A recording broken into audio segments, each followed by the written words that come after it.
అందరికీ నమస్కారం. నేను మీ doctor Venu Gopal, consultant physician at VenuVidya Hospital Nalgonda.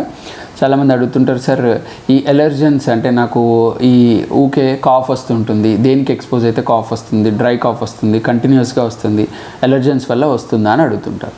So ఖచ్చితంగా కొంతమందికి ఫుడ్ ఎలర్జెన్స్ ఉంటాయి, ఎన్విరాన్మెంటల్లో ఎలర్జెన్స్ ఉంటాయి. అండ్ నెక్స్ట్ లైక్ ఫుడ్ ఎలర్జెన్స్లో ఎగ్, మిల్క్, తర్వాత కొంతమంది మీట్కి, తర్వాత పీనట్స్కి, ఇట్లాంటివన్నీ ఎలర్జెన్స్ ఉంటారు. అట్లా తీసుకున్నప్పుడు కాఫ్ వస్తుంది అంటే సింపుల్ అలాంటి ఫుడ్స్ మీరు ఖచ్చితంగా అవాయిడ్ చేయాలి. Next environmental allergens like pollen కానీ, స్పోర్స్ కానీ, యానిమల్ డస్ట్ కానీ, స్మోక్ కానీ, ఇలాంటి వాటికి మీకు కాఫ్ వస్తుందంటే ఇవన్నీ కూడా మీరు అవాయిడ్ చేయాలి. వీటిని అవాయిడ్ చేయకుండా మీరు ఎన్ని మెడిసిన్స్ వాడినా కంటిన్యూస్గా కాఫ్ వస్తూనే ఉంటుంది. సో ఫస్ట్ ట్రీట్మెంట్ ఈజ్ మీరు దేనికి ఎలర్జన్ ఉన్నారో, కాఫ్ వస్తుందో దాన్ని అవాయిడ్ చేయడమే మీ ఫైనల్ సొల్యూషన్. ధన్యవాదాలు.